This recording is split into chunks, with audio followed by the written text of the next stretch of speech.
Yeah, I guess I want to talk to whoever said Arkansas couldn't hit. That's kind of not that was the narrative kind of coming into it was, some of the best pitching staff in the country, but it struggled offensively. Um, yeah, I mean, I was pleased with how our group competed. I mean, we went down 8-0 and found a way to come back and even it out at eights and then made it 10-9. Pleased with, bouncing back and showing some resilience. And I thought we were pretty good offensively, the first 2/3 of the game. We forced them to use their piece. I didn't think they wanted to use Gackle. And so when they got him hot, I was like, what, they think this is a real game. But just didn't do a good enough job keeping runs off the board, obviously. I thought what really hurt us was the two big innings, the 7 in the second, and then the 4, I think, in the 6th. We made mistakes on the dirt, 4 in the 7th. And that was kind of not my fear, but, Arkansas hit inside today. They hit inside in the Fowler. And they'd asked us if we wanted to go inside. I think the grounds crew wanted us to go inside, but I said, no, we want to hit outside because we want to get the ground balls on the natural surface. And, sometimes we play probably at 80% of our games on turf. Sometimes that overspin ground ball, when it takes that second hop and gets to the clay, it kind of speeds up on you. And we just didn't play good enough defense on the dirt. And I think we probably gave them 6 unearned runs. And that's probably somewhere therein lies the difference. But certainly thought we competed well. And we're pretty good offensively, but just didn't do enough to keep them off the board. All right, take questions for Ben. Go ahead, Bob.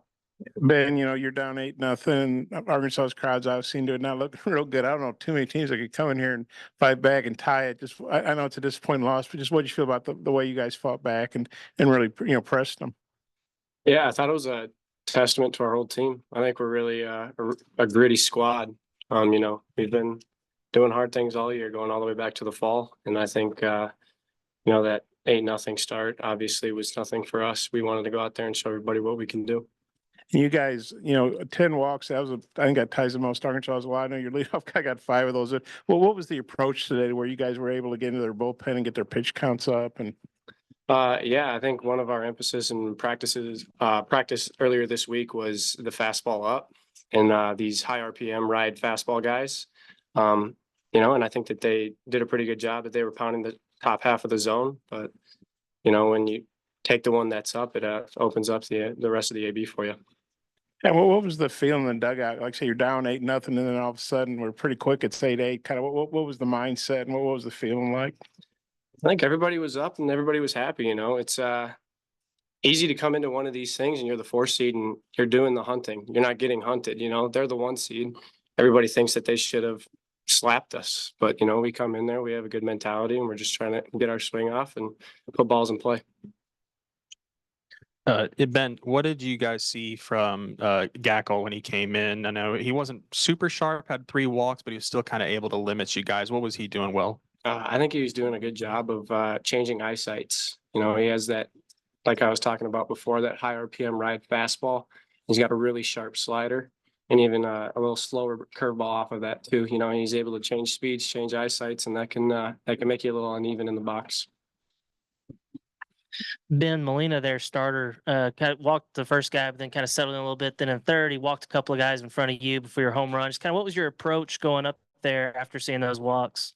I was just looking for a fastball over the plate and trying to stay away from the fastball right up.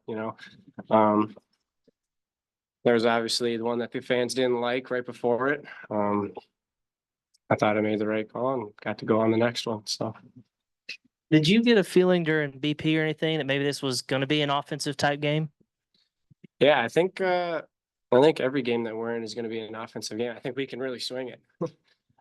It's just a testament to Trev, the hitting coach, Sawdog, our guys. I think we're a really offensive group.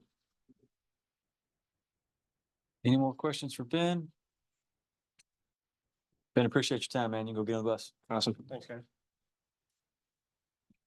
All right, we'll turn to questions for Coach Sawyers. Bob?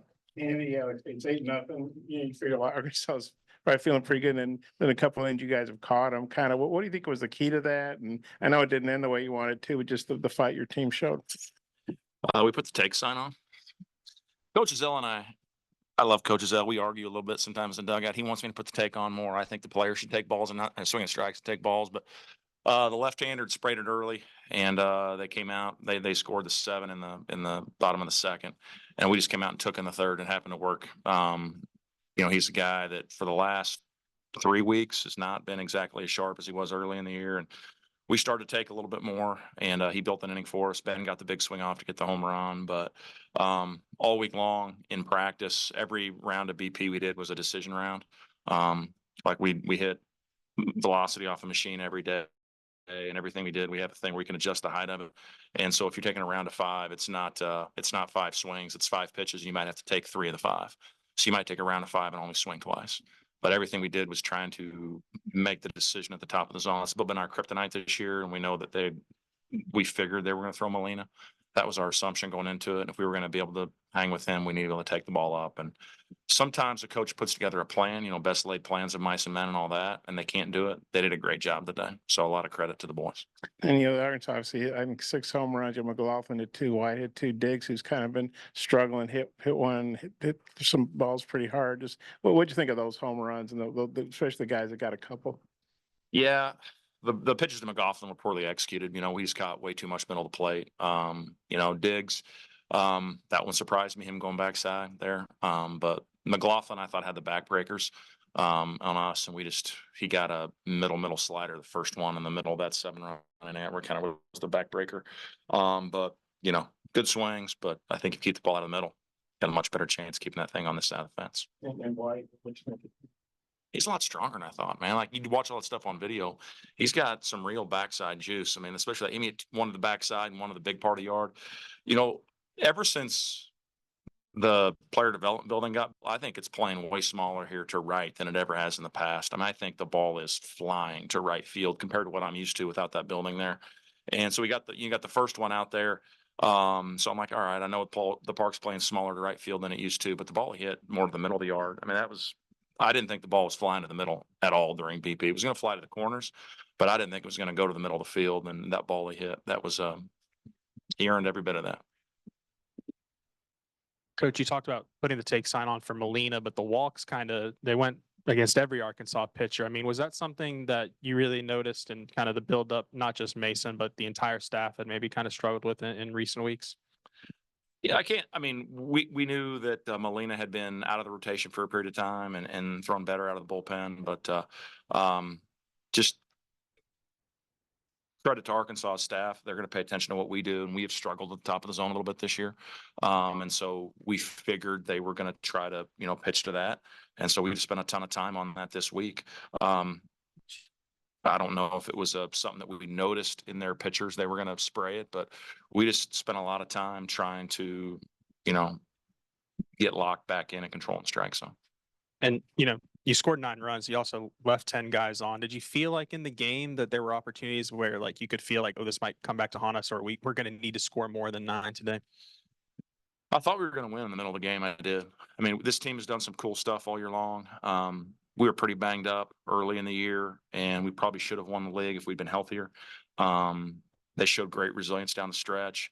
We lost a very emotional game in the first championship game in our conference tournament, and had to come back and play another game. And our guys showed a lot of resilience all year long.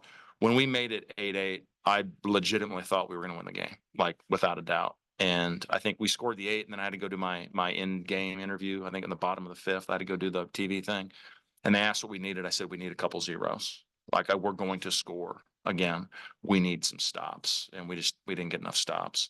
But I felt really good with where we're in the middle of the game. I felt like I wanted them to have to use Gackle early. I wanted to see if Gackle had to get 9 outs. I didn't know if he'd be able to finish, and they didn't finish. Obviously, the game got spread out, but we were hoping to get Gackle in the game earlier than using him in the 8th inning for a 6-out save. And so when they brought him into the game, when they did, it was like, we got it where we wanted it, because we didn't know who they were going to chase him with. Right. So I thought, from what we wanted to have happen offensively, I thought it all went well. We just didn't get him stopped. And could you feel that tension that you spoke of a little bit yesterday inside the ballpark? Yes. Yes, it got real quiet there in the 4th and 5th inning. Coach, McIntyre came in to relieve Molina, and he was a right-handed pitcher. What was how did y'all have to adapt? And because you already cut the lead in half, how did y'all adapt to get to tie the game up? McIntyre, it's a heavy cutter combo, right? It's like slider cutter combo, and the cutter's a little bit unique 'cause it's more vertical in shape, and most cutters are horizontal in nature. He's throwing that vertical pitch, and they kept trying to back foot they were trying to back foot our left-hand hitters, which, like I said, that park's playing pretty small at right. We just asked them, like, do not swing down, swing up, and if we can get a ball up, we thought we could hit a home run. But we were just really conscious of that cutter, that he was trying to throw it to his glove side, and I thought our lefties had a chance to get him. And I said one more, your leadoff guy carrying gets 5 walks. I mean, you can't ask for much more than a leadoff guy. What'd you think of that, the patience he showed and, getting on that many times? We said at the beginning of the fall, Brooks hit for the cycle his first scrimmage at SEMO, like very first scrimmage in the fall, he hit for the cycle. And I made the announcement that he's our best freshman since Trevor Azell. And, I don't know what the numbers are going to finish at. We have more games to play, but he's hit 300. He's hit 8 home runs. He's been a spark plug at the top of our order. I couldn't be more proud of him and pleased with him. And it is surprising at 5 walks in one game, but nothing that young man does surprise me. He's been very, very good since the day he set foot on campus. He's got good bloodlines. His uncle was the hitting coach at Missouri State for 20 years, so he's got good bloodlines. Coach, appreciate your time. Thanks. See you tomorrow.